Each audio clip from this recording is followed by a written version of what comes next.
We weren't happy. We didn't feel fulfilled. We felt kind of directionless. We decided, hey, let's do something crazy. Long story short, that resulted in us starting this crazy pursuit of moving to a new country every single month. So we actually chose to just truly walk away from everything. At the time, we each jumped with one carry-on suitcase and one backpack.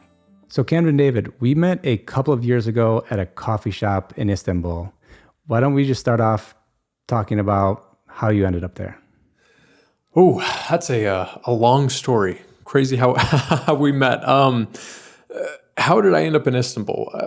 My now wife and I were originally living in Chicago, and we were just kind of living what I'd say is the average lifestyle. We had 9 to 5 jobs. We were, climbing the corporate ladder, trying to save money, trying to figure out, our way in the world. And we just figured, hey, this is not it. We weren't happy. We didn't feel fulfilled. We felt kind of directionless. And we decided, hey, let's do something crazy. Let's shoot for what our ideal is. And then we talked about what does our ideal lifestyle look like. And the answer kept coming back to travel. We kept coming back to we would love to travel as much as possible. And long story short, that resulted in us living and starting this crazy pursuit of moving to a new country every single month. So when we met in Istanbul, gosh, I think we were just over a year into our journey, and we were in a cafe just like we normally do, learning about the culture and hanging out in local spots, and somehow got into an interesting conversation with you, and the rest is history. So walk me back. Let's step back a little bit. And you were living in Chicago. Yeah. What were you doing for work? And then how did you come up with this idea? And how did it kind of evolve over time in terms of, yeah, you want to travel, but is that traveling on the weekends or a week at a time to, I think now you generally spend a month in a city, experience life there, and then move on to the next. Yeah. So we were doing kind of typical corporate jobs, at least typical in like the US standard. I was working in a payroll software company, so nothing very fancy or exciting. And it was a wonderful life, and we loved Chicago. And at the time, we were really chasing this goal of like, have you heard of the FIRE movement? Oh, yeah. We were some of those folks. We were saying, hey, let's shoot for the ideal, which was that FIRE. And if you're new to the concept, it's financially independent, retire early. So the whole goal is make as much and save as much as quickly as possible with the intent of retiring early, sometime in your maybe mid-30s, mid-40s, early 50s, basically where you can kind of have a good chunk of your life to go and do whatever you want. And when you live that lifestyle, you get really focused on kind of assessing everything from a value perspective, saying, okay, before I buy something, does this bring value to me? Is this meaningful? And we had kind of gone down that track, and halfway through our first year in Chicago, we weren't happy. So we started talking about, okay, well, what are we actually chasing with this FIRE movement? If we accomplish this goal, let's say in 10, 12, 15 years, what's our actual day going to look like? What do we want to do with our time? And that's where we got into the conversation of, well, traveling. Ideally, if we didn't have to work, if we could find ways to keep our expenses low, what would we ideally do? It'd be going and learning about different cultures, going and traveling and just kind of seeing the world. And that naturally led to the conversation of, well, what if we just do that now? What if we just try to make that happen? Is there anything, do we need the security of money in a bank account to go and make that dream a reality? And the more we thought about it, the more we said, why not just try? We could always go back, to the US and into, corporate roles and kind of get back in that rat race. But if the ideal is to travel, why not go and give it a try? So we were crazy enough to try it. And you're exactly right. We found that the most financially responsible way of doing that was going 1 month at a time. And that was, gosh, just like the best decision for us in so many ways, because when you travel for a month at a time, you just get to slow travel. It helps keep costs down, which I'm sure with the lifestyle you live, and it also just gives you the opportunity to learn so much about a culture in the way that so many tourists just don't have the opportunity to learn and perceive things through when they're in a destination for a couple days or a week. We found that month to be the sweet spot. So it's stuck, and we just run with that idea, and we've been doing it ever since. Here in, I guess, a week, it'll make it 4 years. So we Wow. got no signs of slowing down. And yeah, I think that nails, I think that it's on all your questions. Yeah, no, that's really good. What about, I'm curious about the fire movement. So it's something that, like, maybe just talk a little bit about what it is, what the goals were, the time frame. I mean, I've heard numbers of trying to save 50% of your income. So it can, from the outside, look like, hey, I'm going to eat ramen noodles. I'm going to live in my family's basement and just put stuff away for, this amazing life that I'm going to have in the future. Like, some of this I'm saying a little bit jokingly, but in terms of, like, make as much sacrifice as possible today so that you don't have to deal with work in the future. Yeah. Yeah. I mean, you nailed a lot of that. I think fire kind of means something different to everybody, right? The whole goal is just, hey, can you build enough financial wealth, have enough in a bank account where you could walk away from work and retire early? So what you quickly find when you go down that rabbit hole is figuring out, okay, well, what do I need to retire? What are my actual hard costs going to be? Because then you reverse engineer it. Like, let's say you say, hey, I live on $50,000 a year and I could comfortably do that. Well, now it's just projecting for inflation and saying, okay, if I can save up enough money, how much money do I have to save up before, let's assume you're investing this in something like the stock market in the S&P 500, which is typically what you'll find a lot of the folks in the fire movement will do. It's just, how big does that bank account need to grow until it's producing $50,000 worth a year for you to live off of? So it's a lot of, yes, saving a lot of your income and saving as much as you can, but also keeping your cost of living down. I'm sure it resonates with you because I think this isn't just an American thing, but lifestyle creep just naturally happens to folks. And that is kind of like one of the big enemies within the fire movement is, how do you eliminate lifestyle creep? If you're happy, if you have the things that you need and you feel satisfied, try to limit the ways for that lifestyle creep, to grow, and instead just keep it steady. And if you can do that over a long period of time, you develop the habits to say, great, now I'm comfortably living at this set kind of expense, range, and you go from there. Does that make sense? Yeah, no, that totally does. And with the lifestyle creep, yeah, it's like you got a raise this year.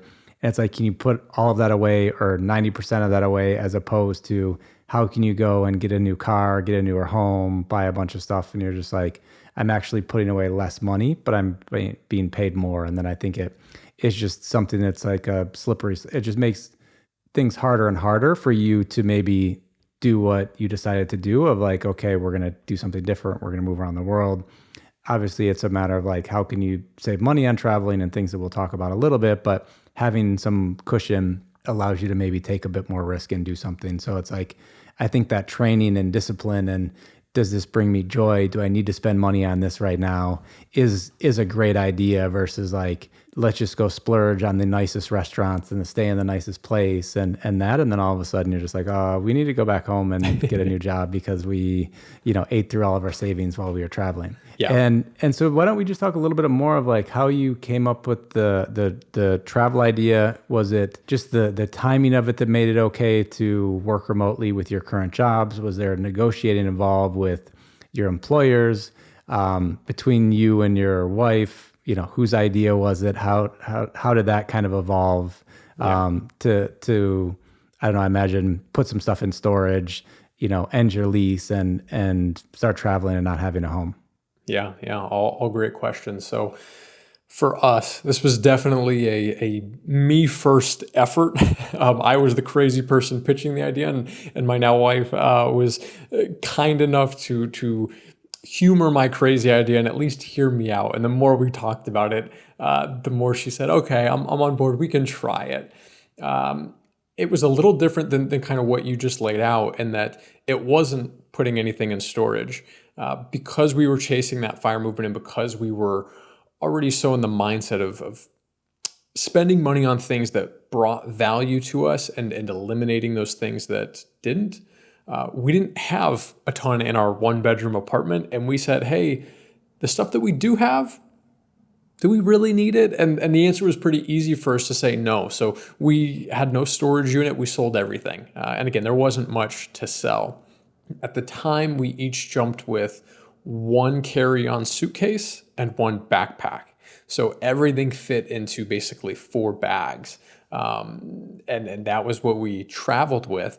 And from a job perspective, in terms of negotiating and working remotely, I would have loved to have had the opportunity to continue working, in my role. But to be honest, no, those roles weren't available as remote opportunities. So we actually chose to just truly walk away from everything, walk away from the apartment, walk away from the friends and the community we had built, as well as walking away from the jobs, and say, we're really just jumping, and we're going to see how things shake out, and we'll figure it out as we go. So there was no job at the point when we jumped.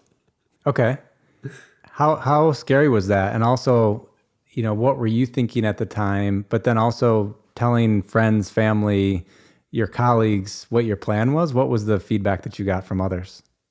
So the feeling for us was probably just excitement. I'd say is probably the word I'd use, only because if I'm being totally honest, we were in a pretty low spot. Doing that, 9 to 5 grind in roles that we just weren't totally passionate about.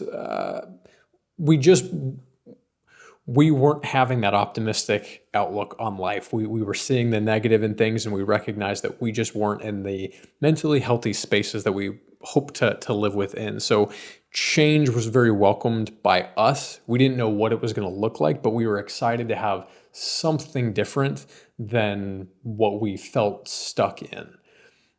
How our community responded to that and interpreted the jump, I probably need to have a conversation with some of those friends and family about it. It was mixed, right? I think probably the biggest reaction was just confusion, people wanting to be excited, but also saying, wait, how is this going to work? You're doing what? You just did college and grad school, and now you're leaving, everything behind. So we have always been so fortunate to have supportive friends and family behind us. It's not to say that they didn't question things and have questions for us. And we were glad that they did, because it certainly raised some questions for us that probably helped us plan a bit more effectively. But overall, we were excited, and I'd say that we had a lot of support. Yeah. So there's probably some negative feedback, but it's a matter of like, okay, that made me think about something. I'm not going to change my mind, but okay, yeah, I should think about this or that, or let's think about this in a little bit different way.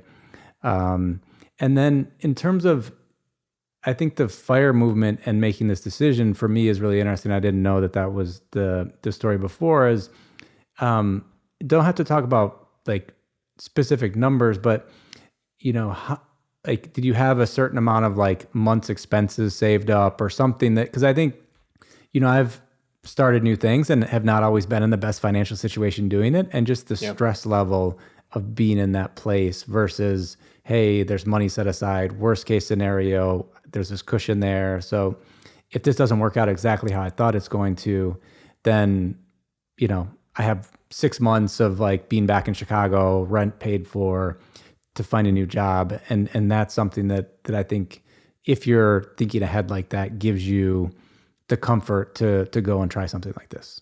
Yeah.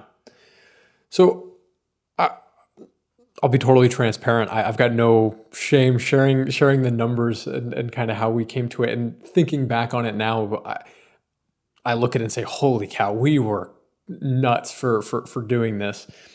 In terms of months worth of expenses, we really didn't think about it in that way, because we didn't know what our new expenses were going to be, right? And jumping to new countries and operating in those systems, you have general ideas of how much you hope you're going to spend on a monthly basis, but I'd be lying to you if I said that we had it completely calculated out. But maybe if we think of your previous life, so like what you were spending in Chicago, of like, hey, this was a complete disaster, let's go back to Chicago, tried to find Sure. jobs, like Oh, in terms of that aspect of like that might be a little bit easier to think about because you had those numbers before you left. yeah. So I think at the time I think we maybe had 5-ish months worth of expenses if we were to continue that lifestyle in Chicago, Okay. which if I don't quote me on this, but it was somewhere in Sure. the ballpark of $14,000 to $15,000 Okay. is how much we jumped with, Okay. which would be a lot different today than it was back in 4 years ago when we did it. And places around the world were a little bit more affordable because it was still the pandemic, Hmm. which threw another wrench in just kind of the logistics of traveling. But we jumped with $15,000 between the two of us. Luckily, we had no debt at that point. That was kind of how we initially got into the fire movement. Is I had taken out basically the maximum student loan debt that you were allowed to take out for college. I then went to grad school because when I graduated from undergrad, I realized, oh my gosh, the first time I got a job offer, I realized it wasn't enough to live and make my student loan payments. I was going to default on my debt within like 4 months. So I actually went back to grad school to keep the loans in forbearance and to kind of like give myself a 2-year gap to say, hey, can I aggressively try to pay all of this off, work odd jobs, do everything I can? And I was fortunate enough to be able to do that during grad school. So 15,000 now doesn't seem like a wise decision, but at the time we felt on top of the world because I had just paid off this massive amount of debt. And I mean, we were so intentional about where we spent our money and knew exactly, kind of how to optimize everything that it gave us a leg up. And we were feeling confident, maybe a little overconfident, but we were feeling confident at the time. Okay. And then taking that jump, where was the first place that you went? We jumped to Croatia. We landed in Zagreb, which is the capital, and it's a area of Croatia that you won't see many folks talk about nowadays because Croatia is finally getting some notoriety in the international community. It's a beautiful country, wonderful people, but most travelers are going to go on the coast, and we just didn't have the money, for that. Zagreb was a much more affordable city, so we ended up in the landlocked part of Croatia, and it was probably the best decision that we ever made.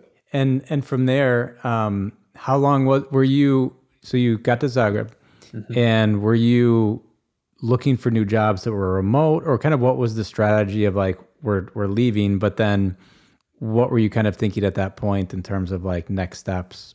Yeah, so this is where I wish we had had a little bit more planning. That's okay, Because but it's good. But it's good. I think it's good for people to see that sometimes of like, there's some people that want to have like every little detail lined up for their entire life to be able to take a risk like this.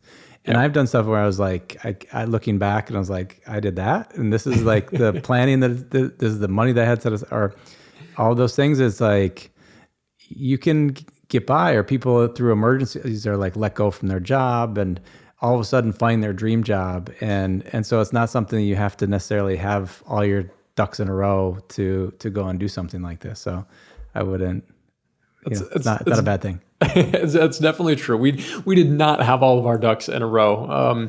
I think in our mind, YouTube was always a part of it. It was always a part of the plan. I had for years been thinking about starting a YouTube channel. Always wanted to do it. And I had convinced myself, hey, if I'm doing this traveling full time, I'm naturally going to learn so much. I'm going to document the journey. I'll build something out of this, I was so overconfident at the time because as you know, it takes so long to build something meaningful, from that. And I just lacked the skills. So I think the idea was that YouTube would eventually grow to something. We said, worst case is we can always go back to Chicago or somewhere else in the US. And let's just kind of wait and see what opportunities present themselves. So in those first couple months, there wasn't a whole lot of intention on our part. And when we realized, oh, we are starting to spend money a little bit quicker than we would like to, we turned to kind of some of those like odd jobs that seem a little bit too good to be true. And they are too good to be true. And people online say like, hey, just do this or do that. they always make it seem easier than it is.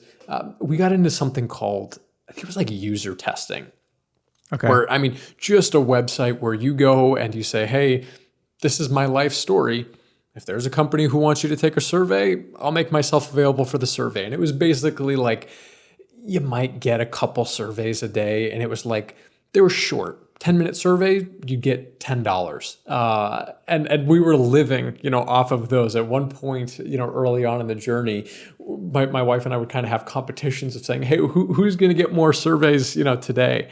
And we were making that work. And again, having the ability to live in a place like Zagreb where cost of living was so low and everything was so magical and wonderful to us, we didn't need anything fancy, right? Just walking the streets was fancy to us. Walking into a grocery store and trying European bread was crazy to us at the time. So those $20-$30 a day that we'd make maybe from user testing, we made those dollars go a long way. Okay. And then so when we met, you had a job, and I think your wife had figured something out as well. And so let's speed up to like that point of like, okay, we're doing surveys, living on, the minimum that we possibly can, to kind of where things ended up transitioning to. Yeah. So probably about, I'm going to say 6 or 7 months into the journey, we started realizing, hey, we can't be doing surveys forever. And this YouTube thing is going to take me a lot longer to build up than what I had probably thought. So we said, we probably got to explore some real opportunities of making some money. How do we want to approach it? And we were both so confident that we didn't want to move back. We wanted to find a way to continue living the lifestyle and traveling. So we really just turned our focus to saying, okay, let's find a remote opportunity. Let's see what exists out there and see what we can make happen. And we were pretty intentional about how we went about that. We had nothing to do all day other than search for jobs and enjoy life. So in pretty short period of time, I was very, very fortunate to, I think I was down in Mexico at the time, down in Cancun, and I'd come across this company and they had a job opening, and I saw that somebody at the company lived down in Cancun. So I reached out and I said, hey, I'm also living down in Cancun, would love to just learn about what you do and kind of your lifestyle. And another wonderful friendship evolved from that. And fortunately for me, it turned into a job. So that was the role that I was working when you and I first met. At the time, I don't think my wife was working yet. She later also found a remote opportunity. I think she was doing something. Was she? I thought so. She might have been looking at that point. Maybe she had just started. I don't know. She also managed to find a remote opportunity. But long story is, we both were very fortunate to find remote opportunities that allowed us to work from anywhere that we wanted. My wife was limited to working East Coast hours. I had the flexibility to kind of work whenever I wanted, so long as the work got done, and it was a global business. But we lucked out. We just got lucky. is the honest truth there. So we found those remote jobs, and that did it for us. Was there any point when you were like, we should just go back? Or were you just so convinced that like things were bad enough when you left that you're just like that was my past and my future's living the way that we are now? So it wasn't that things were so bad, because our life in America wasn't bad, but we were definitely, we were down and weren't fulfilled in the way that, we were. And I'd say the answer to that is probably no, just because even though there was, let's say financial hardship, and we recognized, oh man, we got to figure some things out, we were so addicted to the lifestyle of getting to learn, like every day waking up and having things be new around you, and to learn about so many different cultures and to talk to so many different people, and just, I'm sure you've experienced it with how you live your life. And I know it probably maybe sometimes gets overlooked at this point in our journey since we've spent so much time abroad, but especially early on, everything is just everything is glass half full, right? Everything and glass half full feels like, oh my gosh, there are buckets being poured onto this. This is so full. Life is incredible. It's just, we were addicted to the learning, addicted to the culture and exploration. So honestly, no, there was never a point where we said, we got to go back. It was, hey, we got to figure out how to make money so we can keep doing this. Does that make sense? Yeah, yeah, totally. And so what were the things that you would do that were so, interesting and eye-opening to you? Maybe are things that people even miss as tourists, because obviously spending a month in a location, I just trying to, in general, when I'm staying somewhere, it's like I'm not trying to check off all the like top TripAdvisor places. It's just a matter of like, what is life like to go sit at a coffee shop and like see how people interact and have fun conversations with random strangers and kind of experience a life that somebody may live if they were working there versus what the life of a tourist is. So what was the big draw for you and your wife that was just like, we got to keep doing this? Where's next? Yeah. I think it was, I can't point to a specific instance or activity. I think it was the recognition of like, you don't know what you don't know. And the second that you step foot abroad and are really put outside your comfort zone and realize, hey, I have no community here. I don't speak the language. Every food is foreign to me. I have no idea what this is going to taste like. I have to learn everything constantly. There's something that's just so for us stimulating about that. So every small thing that you're probably already doing in your day-to-day life that we were doing in Chicago, going grocery shopping, right, became an experience, right? My wife is a huge movie lover. So when we were in the US, she'd always go to movies. Going to movies abroad, whole different experience. The movie is still the same, but the experience completely different. Who's in the theater is a completely different, vibe. How concessions are handled different. What type of concessions different. Some countries like, Turkey. I don't know if you ever went to a movie theater in Turkey. No, I haven't. Weirdest thing. We're halfway, we didn't realize this at the time, but we're middle of the movie and lights just turn on. Movie just like cuts. We're like, oh man, it broke. Movie experience is over. And no, that wasn't the case. In Turkey, they say, hey, there's going to be an intermission. And we're not going to like warn you. It's just going to happen. So all the locals knew that. And everybody gets up and leaves. So we're kind of getting up and leaving and like, oh, okay, I guess that's it.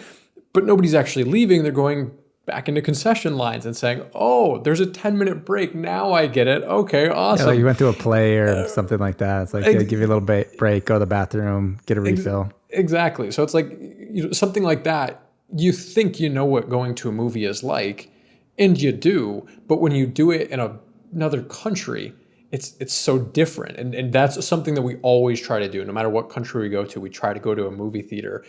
And no two places have been the same. I mean, there's always something that is really unique and fun for us. So it's truly just like the learning, the recognizing that everything that we knew was just our way of doing it. And there's so many different ways to engage in the daily thing that we all call life, that we all participate in. So many different ways to engage with it. And it can look just so drastically different. I think that was addictive to us, of just saying, well, gosh, what does it look like here? What's it look like there? Oh, what things were interesting that I don't necessarily want to have, be part of my routine? And which parts do I say, hey, this is awesome. Let's incorporate this, in our lives wherever we go, right? And collecting that information about ourselves and about other cultures, I think that just became so addictive and fun for us.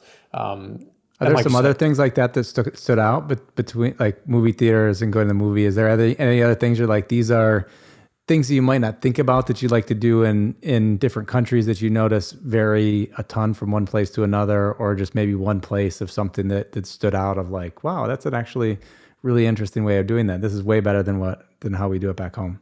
Yeah, there's so much. I think one of the things is, and this is probably going to be boring for some folks, but walking. My wife and I have always kind of been the weird folks who've enjoyed walking, and in the US, I think you could probably agree that on the whole, we do not have a walking culture, right? We don't have the infrastructure for it. We are a car centric community and nation, where abroad, it's typically the exact opposite. So just walking and seeing the infrastructure and seeing how people spend their time and how walking just becomes a natural part of life, of day-to-day activity. Same thing we were used to, when you go grocery shopping in the US, you might be going somewhere like Costco where you're filling up a car's worth of stuff, right? You're buying in bulk, you're filling the car, driving it back, chasing deals. Where abroad, you're like, oh, most places there's no such thing as buying in bulk, right? Your refrigerator's tiny, and, right, and then you've got to carry it yourself. You don't have the car to load it into. So yeah, there's a lot of differences there. So much. And what really was fun for us is, which a lot of people, especially Americans, might view as like, oh, well, that's a pain in the butt, is grocery stores aren't all the same in that in the US, you go to a Walmart or Target or your Ralph's or King Soopers or whatever your grocery store is, right? And you can find basically everything.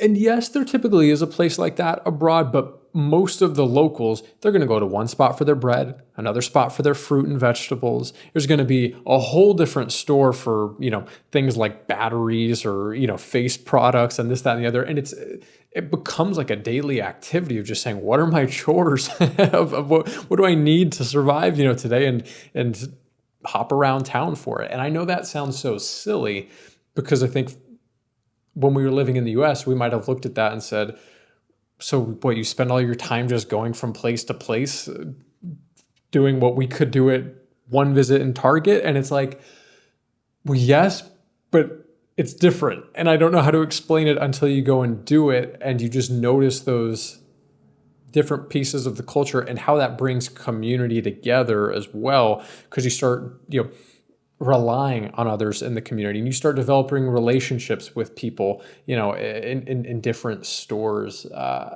Everything is just so different, and that walking culture plays such a big, role for us. Food is, oh yeah, go ahead. No, I was going to, one thing you mentioned earlier in terms of some of these experiences is also like how you've changed. So I was like, how, if you think about that, of like, how would you say that you've changed your personality, what you think is important, what you're looking for in life, anything that kind of stands out in terms of how that's changed, of experiencing so many different cultures, ways of living? I think probably the biggest one is just recognizing and truly having belief in this, because I've always thought it, but I can't say that I fully believed it or understood it to the extent that I do now, which is that shooting for the ideal is so important. Whatever that looks like in your life, spend some time thinking, like actually sitting down and saying, what is ideal? Not what I think can happen or what might happen or even what I want to happen, but what is ideal? Best case scenario. And if you shoot for that, good things happen. It's not saying that is going to happen, but you just learn so much about your own value system, which I think I've learned, a lot about myself with. You learn a lot about just kind of what's important and what are those non-negotiables. For us now, it's saying, hey, we could not live in a city that doesn't have infrastructure for walking. We need walking on a daily basis. We value that. And that's going to be different for everybody, but you have to shoot for your ideal first. And without that, you're putting yourself at a big disadvantage in my mind. And that the other is just that people are people everywhere. People ultimately are seeking the same things. I think media leads us to believe that the world is a big, bad, scary place. And it's not to say that there aren't safety concerns and certain issues and that you won't be uncomfortable in certain situations. But on the whole, people have been so good to us, abroad. I'm sure you have that experience as well. I think Turkey, where we met, is a good example. I think you read a lot online about like what to expect in Istanbul, and people call it Istanbul, right? People think it's just a spot where people are looking to take advantage. And I'm not saying that doesn't happen, but recognize, hey, if you're walking through, Times Square in New York, guess what? There's people looking to take advantage of tourists, right? If you're in Los Angeles and are on the Santa Monica Pier, Venice Boardwalk, There's people looking to take advantage of tourists there as well. That doesn't mean that there aren't also people looking out for you and people who want to engage and learn and just, connect. That connection piece, we have not gone to a place where that hasn't been the case. People are always interested in connecting. Well, I think too, finding the places where people live versus the super touristy areas. So that could be in Turkey. I mean, we met on the Asian side of Istanbul, which isn't where the main tourist attractions are. So you have less of like the scamming, having to negotiate in a bazaar and like all those types of things that you think about. It's like people live there and go to the bar there and go to dinner there and their coffee shop and that versus I was thinking I was in Rome for just a morning. And so I was like, I hadn't been there in 20 years. I was like, let's just check off some of the tourist stuff. Yeah. But I was like, next time I go back, I want to find the more like, where do people live in Rome? Like they don't live next to the Trevi Fountain, or some people obviously do, but like somewhere that's like a more quiet place where like actually the locals hang out, get coffee, get pizza, whatever it happens to be, and experience that. And you have a much different experience of like they're just living their day-to-day life in a beautiful city. So I think that's a little bit different. Yeah, absolutely. I think that's always something that I try to help people with in my videos that I create now on YouTube is just, if you can, like you said, find the local atmosphere, find that local area of town. If you value kind of what I've been talking about in this video, you're just setting yourself up for a better experience, because you're exactly right. There's always going to be a touristy center with things to do. And if that's what you're looking for when you're abroad, nothing wrong with that. That's easy to find. Quick Google search will show you a million spots like that. The things that we're attracted to are, you're exactly right, in those more local areas. And there's always a spot where people actually live. You just got to find them. What are some of the favorite places that you spend time in?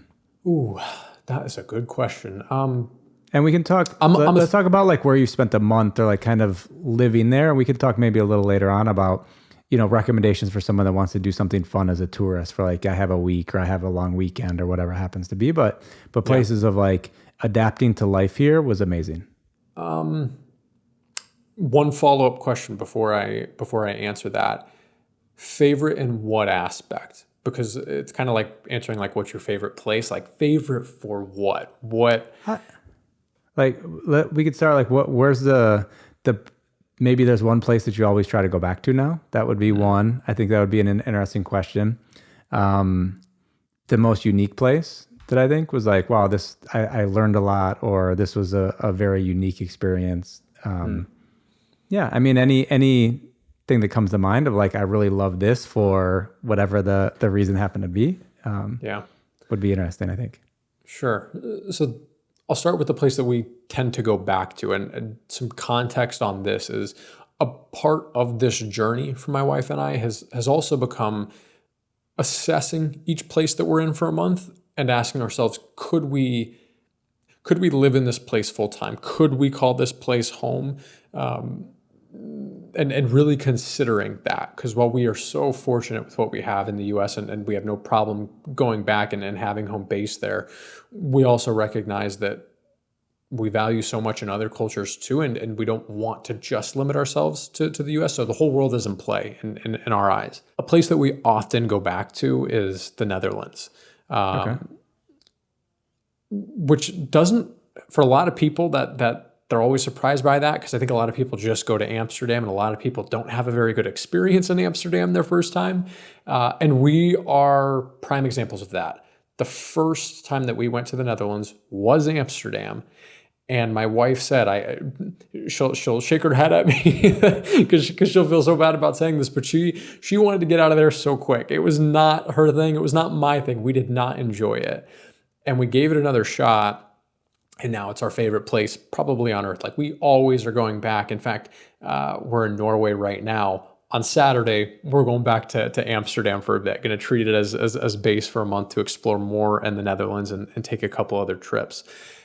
I think there's just such a high quality of life, such open-mindedness, and what we really value there. The Dutch are very direct. Yeah. And some people are put off by that. And I get that, but one of our favorite pieces with that is the directness isn't meant to be rude. It's direct in saying, okay, well, if this is just surface level, and it's just surface level and that's what it will be. But if we're looking to go deeper, let's go deeper. And they'll go there with you, which is not true about all cultures. Some places are a little bit more reserved and you have to really get to know the person. Where the Dutch, like they're just very direct, and we've enjoyed getting to share those conversations with folks. They're just willing to have conversations that other people aren't. It's that walkable culture. It's well positioned within Europe that you have great access to other places. I'm a little bit of a baby, and I do not like crazy hot weather. And the climate is so moderate up there. Like we're going to be there this August, and I'm going to be wearing sweaters for probably half the days because yes, it will be warm, but there's a lot of time where you need a sweater in August, and we're weird and kind of like that. So the Netherlands is one. South Africa is always a place that we go back to and really, really have like meaningful takeaways. It's a place where there's such extreme, like there's extreme wealth and there's extreme poverty. And it's so fascinating to see how the culture there clashes and just exists. You learn a lot about yourself when you're confronted with being, in our position, people of privilege, where most people in that country are not and do not have that same privileges as we are or as we have. So you're just put in situations where in the moment you might not think about it, but at the end of the day, you're saying, wait, I interacted with X, Y, or Z today. And interesting, I never thought that I would interact with this and be this version of myself in that moment. So we've always said that South Africa is a place where you learn a lot about yourself, and we've really enjoyed our time there. Malaysia was an interesting one only because it was the only time thus far, knock on wood, where I screwed up. We ended up in Malaysia by mistake. So no research had been done. I knew nothing, literally nothing about the culture or what to expect, or I just hadn't done anything. So going into a situation truly blind was just special, and same thing, like you learn a lot through that, and it was surprising in a lot of ways. Turkey is always a fascinating place. Having a city like Istanbul that share between two continents, like you said, we met on the Asian side, but you also have the European side. Seeing just the difference in cultures between the two sides, just a short ferry ride. Huge difference, and at the same time, hardly a difference. Does that make sense to you since you've been there and seen it? Like there are distinctions, like they're different, but it's still Turkey. Yeah, for sure. So I don't know. That contrast is always interesting. There's very few places that we haven't loved. So that's why I say it's always depends on for what. Okay. And some people might be thinking, like, how do you afford this lifestyle? So is it expensive what they have in mind? So Norway's not cheap. Amsterdam and the Netherlands is not cheap. Turkey's not the most expensive. South Africa, probably not the most expensive. Do you try to split things up? Is it staying a month actually helps you save a lot of money? What is it like? I don't know if you want to talk about like how you make decisions and just like how you think about this, how much stuff costs or... Yeah. So for most people that aren't living this lifestyle, the most expensive piece of travel is going to be the transit, taking the plane or the train or driving wherever you're going to go, and accommodation. So one of the ways and one of the ways that we just have an advantage here in getting to do things slowly and a month at a time is we get to cut and eliminate the amount of flying that we do. We say, hey, we're going to fly to a region of the world. And then once we're in that region, we're going to eliminate costs by taking trains for the next 2 or 3 months and bounce around that region. And in terms of accommodation, hotels are expensive. We rarely stay in hotels. I could probably under 20 nights over the last 4 years have been spent in a hotel. The majority of the time, it's something like Airbnb, VRBO, just because when you are traveling for a longer period of time, you can then pick those spots that are those more local areas to live that are not competing traditionally for the tourism dollars, but where your dollars will be really helpful, to a local. But also on Airbnb, there's this little trick that most people don't realize. It's oftentimes cheaper to stay for a full month than it is to stay for like 21 days. Because most places, when they list an Airbnb, listing, they give discounts for long stays because it's easier for the host. It's easier for the family. It's less, cleaning that they have to do. It's less logistics of, transitioning somebody into their space and turning that over for the next person. And there's just a sense of reliability when it can be done for those longer periods of time. So that gives us a big advantage of just being able to say, hey, we're going to go for a month, which means our Airbnbs are going to be a little bit cheaper. And we're going to eliminate as much as possible that big expensive flying because we're going to fly to a region and then take the cheapest possible way, to wherever our next destination is. And then the third part of that, which I know is tricky for folks. I think in the US, we all think of Europe as the summer destination.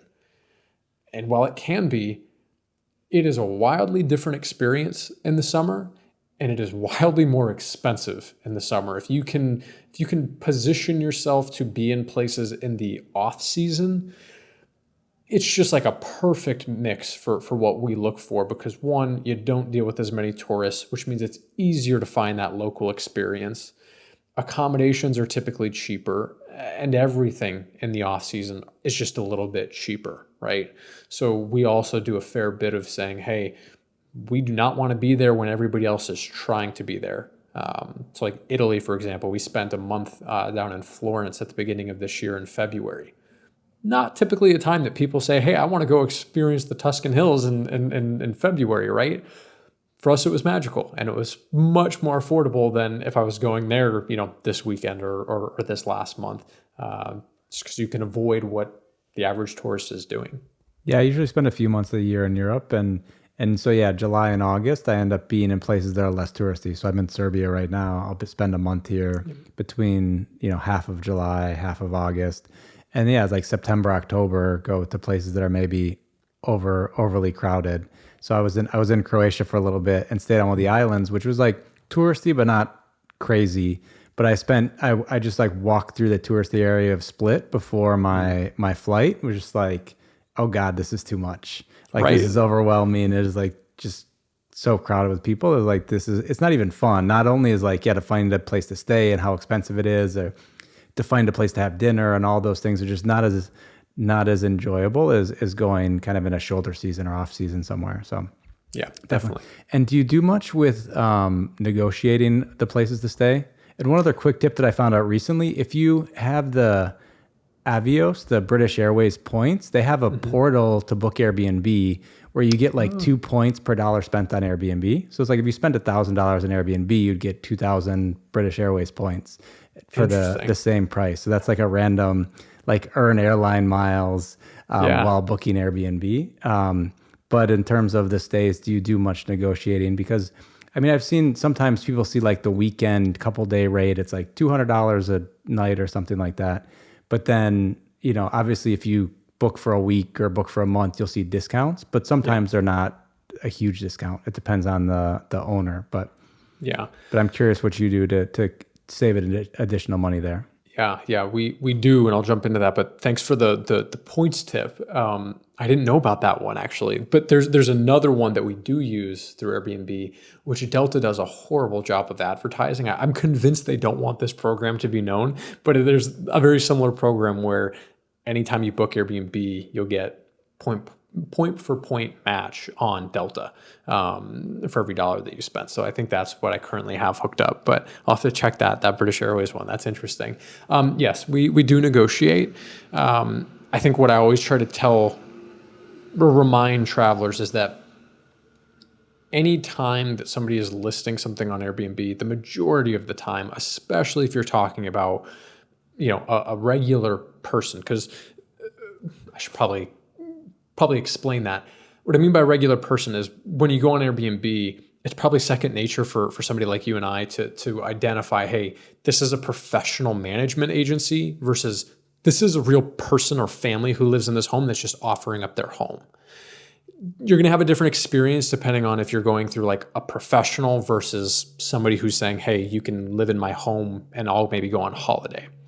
So we always try to be in those, pick those local spots. We it's not that we have anything against the management agencies, but we feel better about our dollars going to an actual family. We find that the homes are often not the IKEA decorated places where things are just, falling apart, and where you can learn about the culture just by the space that you're living in, right? Like right now, I know you can't totally see it, but this beautiful little place in Norway, and you learn so much just about how they have things, set up. And if this was a professionally managed place, it wouldn't be like this. It would just be IKEA stuff.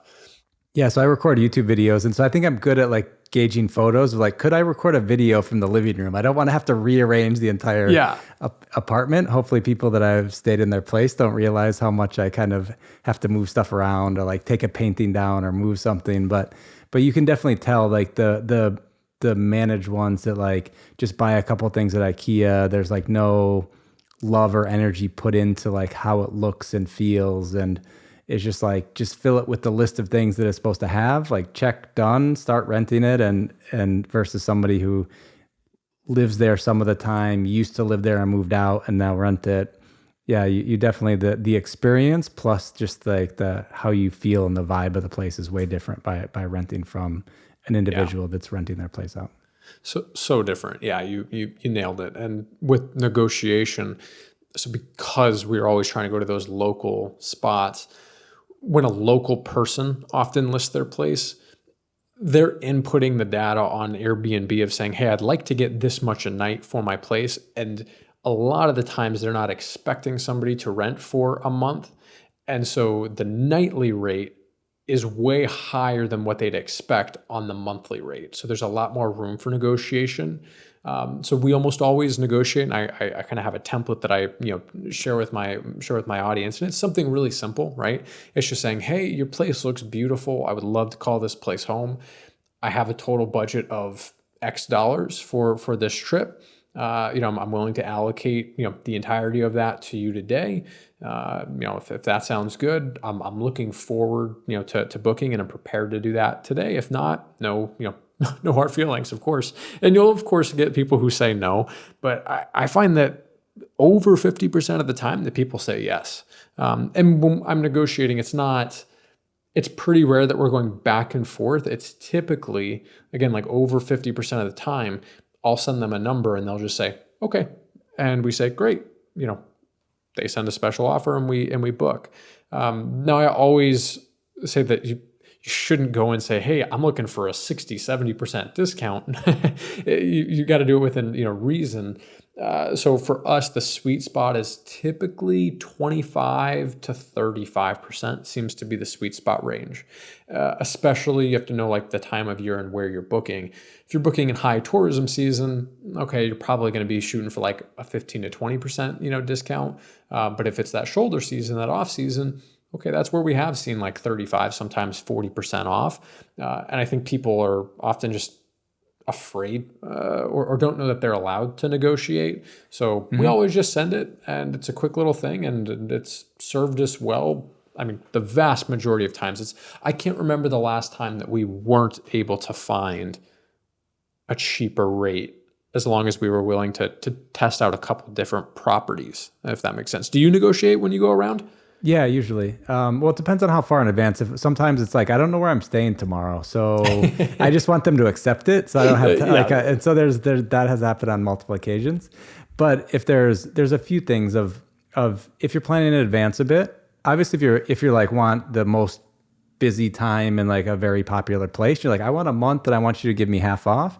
They're like, it'll book up in like 3 and 5 day chunks, and I'll get my day rate.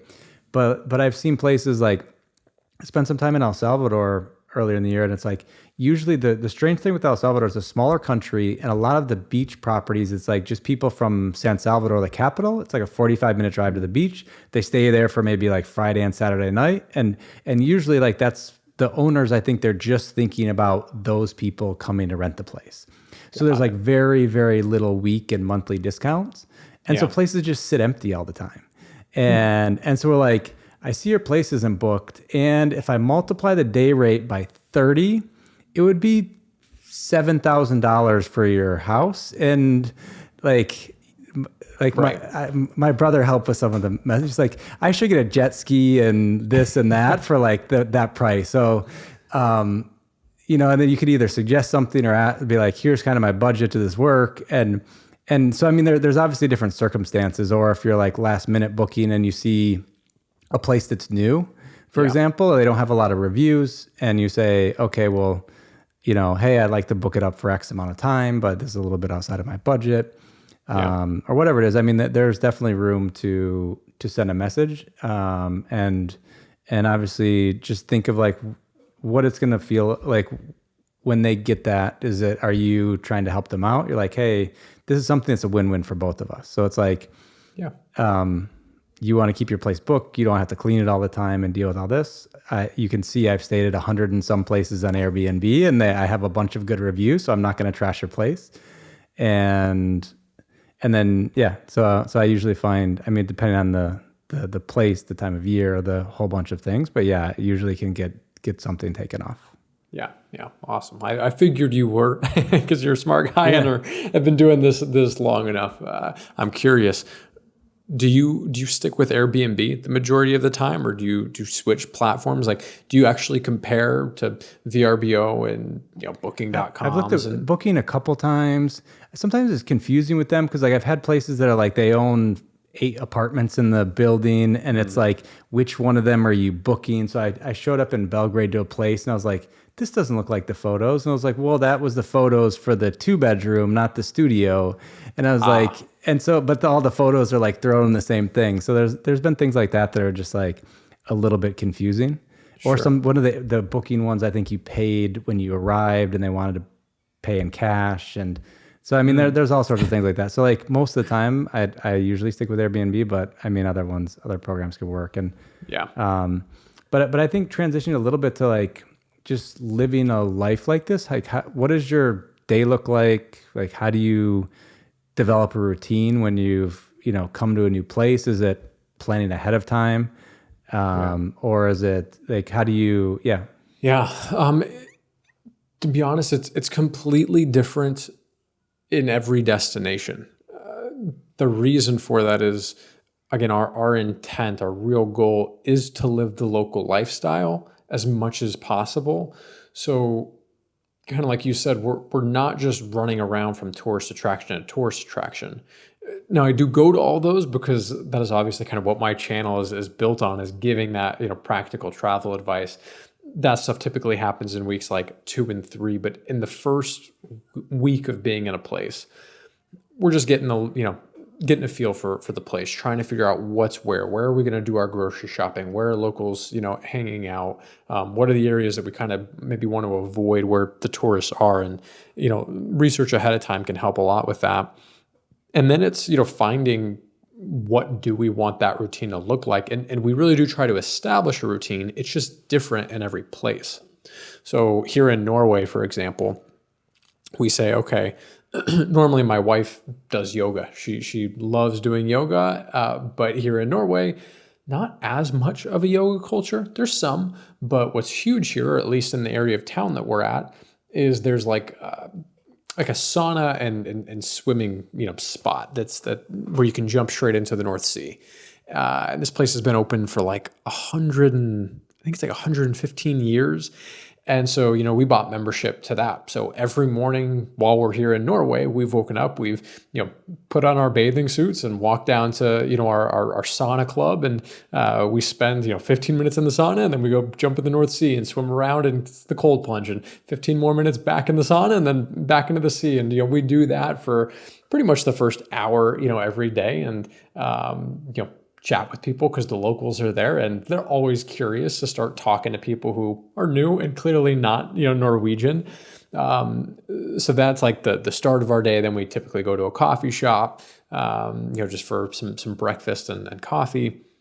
do a little bit of work, maybe go for a night walk. Like, also, again, unique to Norway, it just does not get dark here in the summer. I mean, you were just here actually in Oslo, right? You noticed that, like, 11 o'clock, you could still be walking around. It feels pretty much like day. I know the sun technically sets at like 10:45, but you get like 2 hours of actual darkness, and then the sun's coming up again. So the place really dictates our routine and what the day-to-day looks like. But it typically involves food, going to, the market or grocery store, and some sort of activity that integrates us with the local culture, if that makes sense. I don't know. How do you do it? Yeah, I mean, I usually try to figure out where I'm going to work out, I think would be one thing. So like even looking at places to stay is like, hey, is there a gym nearby? Some places I just like to run a lot. So I was like, I just pick a different direction as like, it's a great way to explore the city, to just like follow the green lights wherever they take me. Or sometimes I'm running 8K today. And so I like just take a bus and then get off. And I was like, I've got to get home. And so it's like, that means you don't have to repeat the same area twice to like there and then back. Of just like get a little bit further. And that's a fun experience, like places to work out, like where to get groceries, where to work from, co-working place, coffee shop. It can vary a little bit, but I think those are some of the things that I think the best experiences I have, or if I have time ahead of time to plan those out. Because otherwise it's like you get there, you're just busy doing stuff, and you're like, shoot, I never figured out where to work out. I never figured this out. And so it's like, if you can kind of figure a few of those things out before you hit the ground, you can have a much better experience and develop some of those routines much sooner, instead of having kind of like lost days or 2 weeks go by without doing some of the things that are important to you. So I'm curious, because I know what this looks like for me. But when you go back to a destination, because occasionally I assume you go back to spots that are your favorites. When you go back, do you often stay in a similar part of town? Or do you find that, my research the first time, it's not as strong of research as I would have hoped it would? Do you switch it up? It depends. I mean, some places are like, if I could stay in the exact same place, like perfect. I recorded a bunch of videos there. I found the grocery store. I found the gym. So some of them are like, can I just copy and paste my past experience? I think I've had that. Or, you do the best at like anything. It's like, you left Chicago and you're like, I have no idea what this is going to be like. And it's like that when you go to any new city too, is like, I don't know what to expect. And, on Google or ChatGPT or whatever you happen to research you did, it'd be like, or I just found this beautiful apartment and okay, the neighborhood looks good. And then after spending time there, you kind of figure out like, hey, I like working from here. I like doing this. And so I think it varies. So it's like, I have two people on my team in Serbia. So I end up coming to Serbia quite a bit. So I've been to Belgrade a bunch of times. So it's like, have a co-working that I like. I have a couple coffee shops that I like. And so it's like the gym as well. So it's like, have a bunch of those things. And so it's like, it's a lot easier to if you go somewhere and they like recognize you, like I've been going to a coffee shop. I'm in Novi Sad in Serbia right now. And it's like, I go to the same coffee shop to work all the time. They like know my order. And so it's like, they know my name. The woman speaks a little bit of Spanish. And so like we joke of like a few phrases here or there in Spanish in Serbia, which is just completely random. So it's like having those types of things versus especially in a big city to be like, sometimes it's like, yeah, let's just check out a completely new neighborhood. But then sometimes the familiar is just like a nice feeling of like in a certain way, like I'm back home. And so I do like to repeat that sometimes. And I was curious, you were saying that you and your wife have thought about this, and this is kind of my thing too of, I guess I'd kind of consider myself a digital nomad, but like that was never like the intention. So it was like, I was kind of like, hey, I want to live, I think I want to live in Europe. I don't know where, let's figure that out. And so that's been a goal of mine as well. But have you thought of choosing a place and living there, or having a base and spending half of the year there, or do you really enjoy the novelty of and not being tied down to be like, because I think a lot of places, once you try to find residency, is usually they want you to be there for half of the year or more. So that kind of locks down half of the year, and then you have a lot less time to travel if you're to do that. Yeah, it's a good question. It's definitely a conversation that we've had.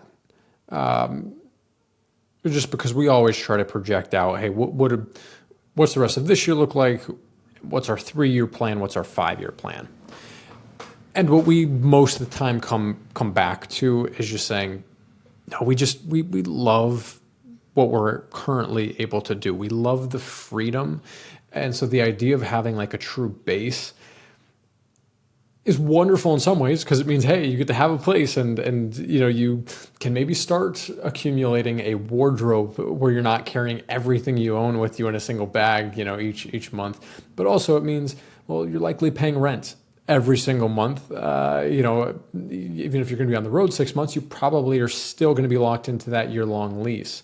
There's, like you said, the residency implications and all the paperwork and the logistics that come with that.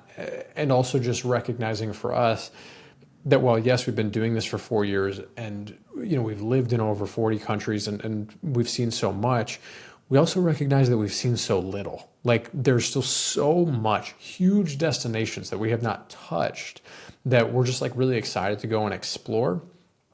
So for right now, no, it's not something that we're really, considering. I'm sure we'll continue to have conversations about it, on a yearly basis, just to kind of project out what the future will hold. But we are really happy with the lifestyle that we've created right now and just the pace. We feel that a month at a time just allows us to see enough and get an idea of that local culture and not feel like things move too quickly, but you're never too far away from the next journey. And from a cost perspective, it makes it really easy for when you do screw up. Like you said, it's easier when you can research and have a lot of thought and effort put in on the front end.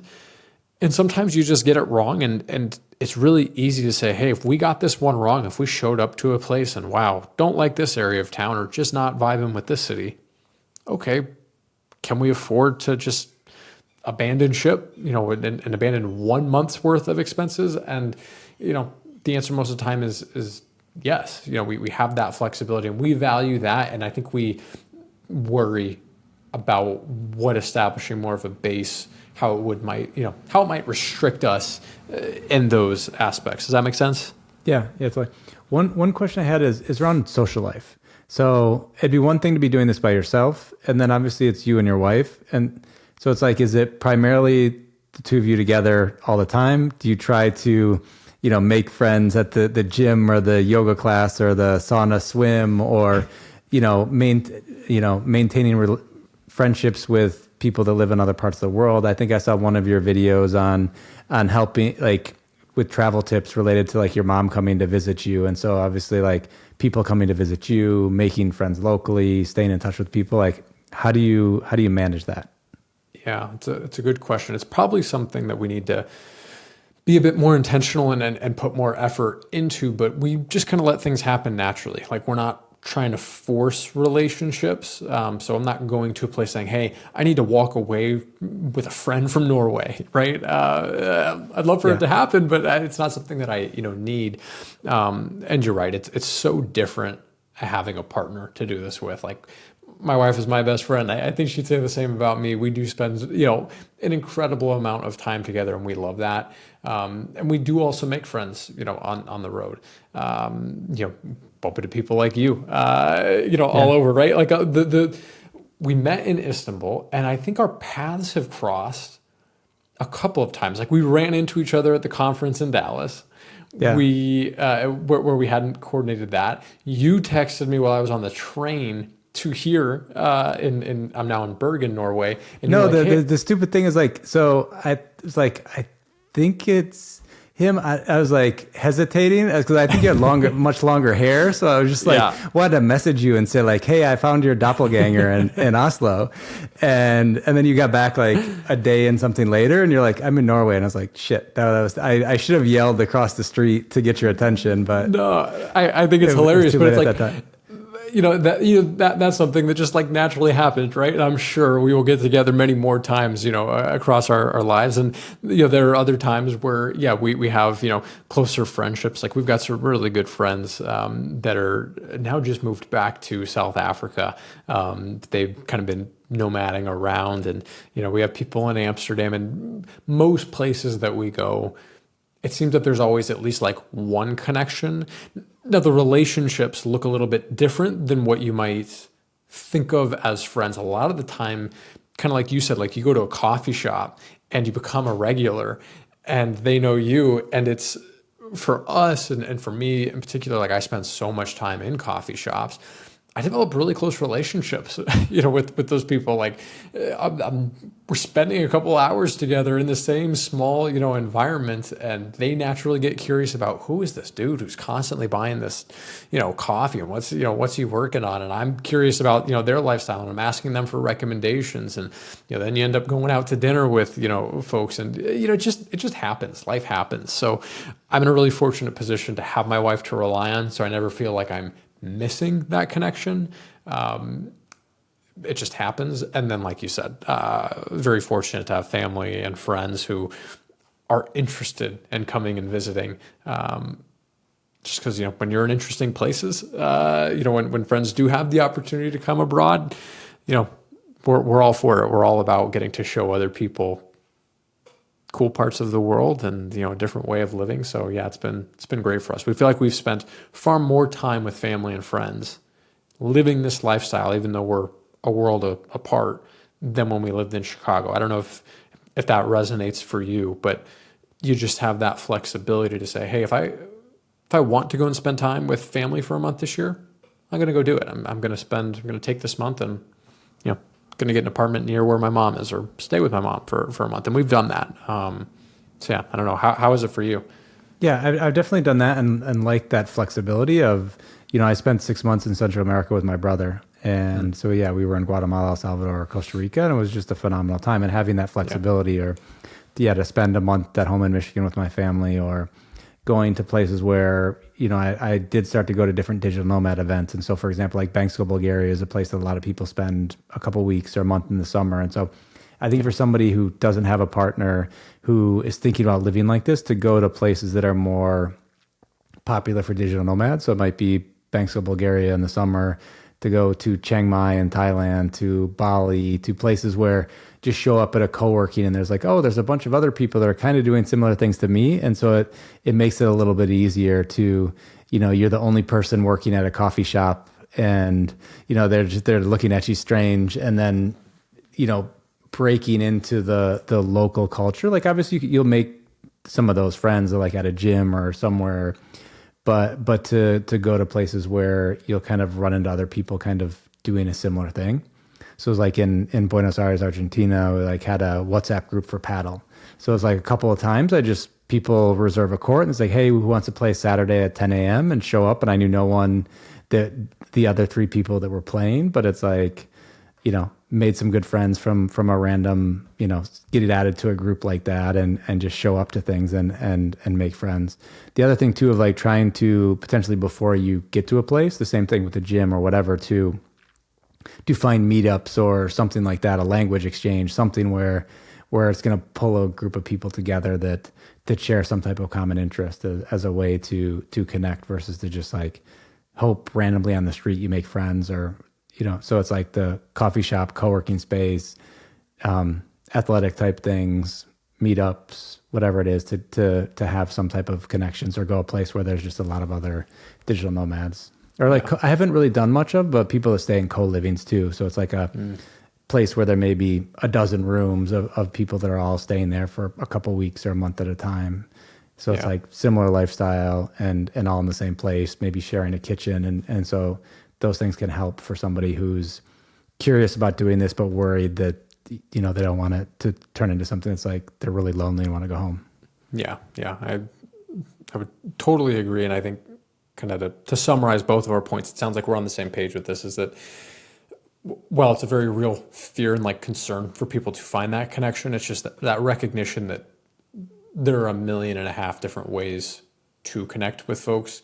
You just got to have to pick, which avenue do you want to go down this month to find that connection. But I don't care what country you're going to, people are always seeking connection.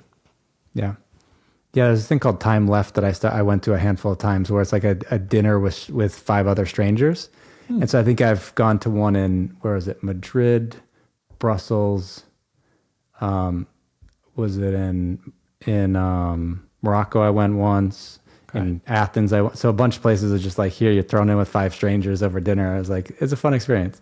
Yeah, that's some awesome. of the like WhatsApp groups that came out of those dinners that like people still stay in touch. But in terms of someone else that's looking to make a really big change, what recommendations do you have for them? So it could be to go live the lifestyle and leave Chicago, or start a YouTube channel, or start a business, or something along those lines. Like, you have your friends and family that are maybe trying to talk you out of it, but this is something that that this is what you need to do. Yeah. What advice do you have for them?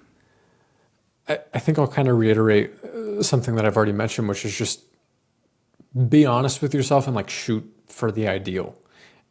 I think one of the habits that I got into that led to this whole path was like literally blocking off some time in a day to actually think. Like, that was just incredibly valuable to me. And I know that sounds so weird, because I think we all like to think that, well, yeah, of course I think. Like, I'm constantly got thoughts racing through my head, but I'm saying, yeah, but do you have time in your day where you have nothing else to do but think, where the intention, like with that time, is to say, I am just going to let my mind do its thing and ponder a specific, topic. That was really impactful for me, especially when I focused that time on saying, what is ideal? What should I be shooting for? What does, that ideal actually look like?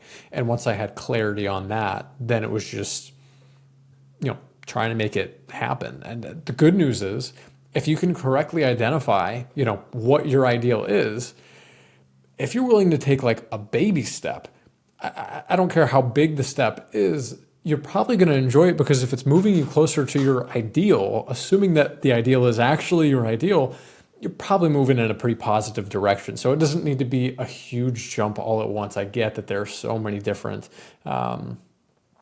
just limitations, in life, but I think it's just being intentional and shooting for that ideal and making sure that everything that you can control positions you and kind of is chasing that North Star, whatever that North Star is for you. Does that make sense? Yeah, I really like that.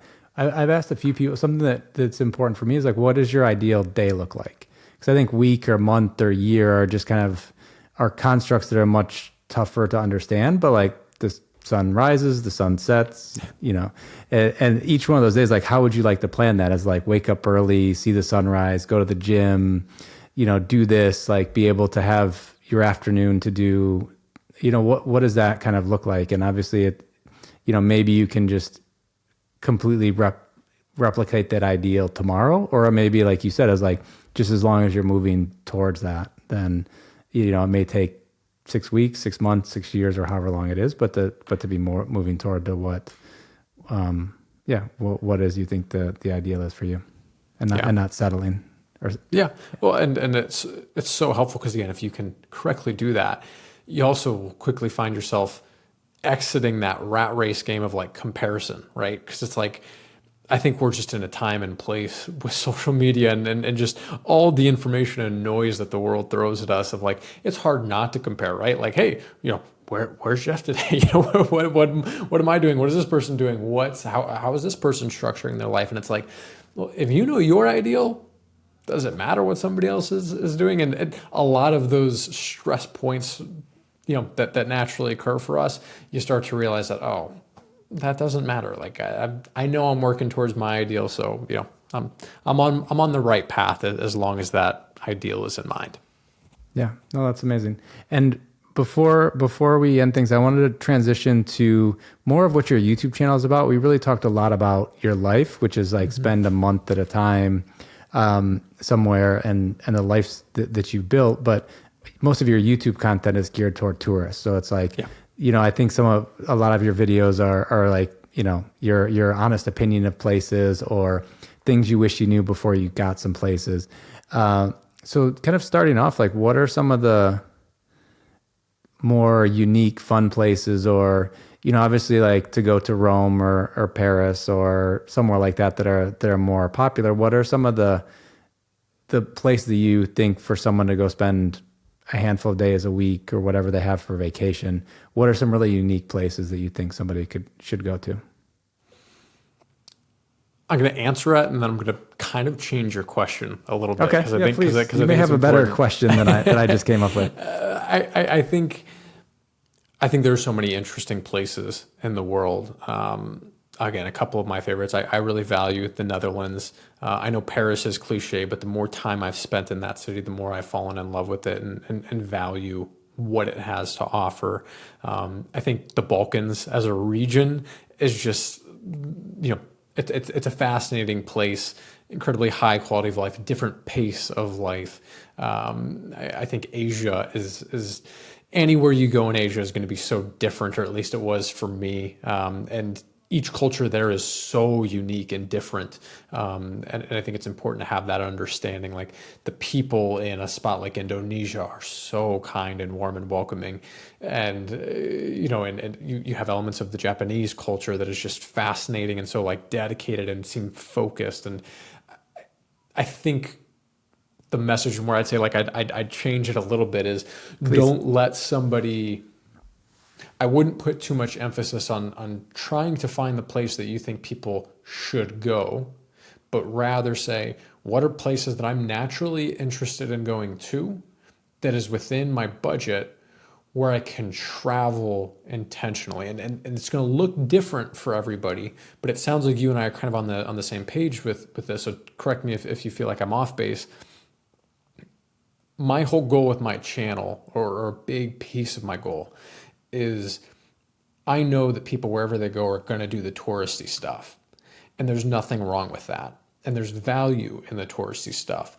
At the same time, the majority of the scams and people looking to take advantage for you, and the things that you identified that you didn't like about Split when you walked through the touristy center, the things that would make somebody feel, that wasn't fun, I didn't love that, this kind of turns me off of travel. Most of that happens, I think, for the majority of people in those touristy places.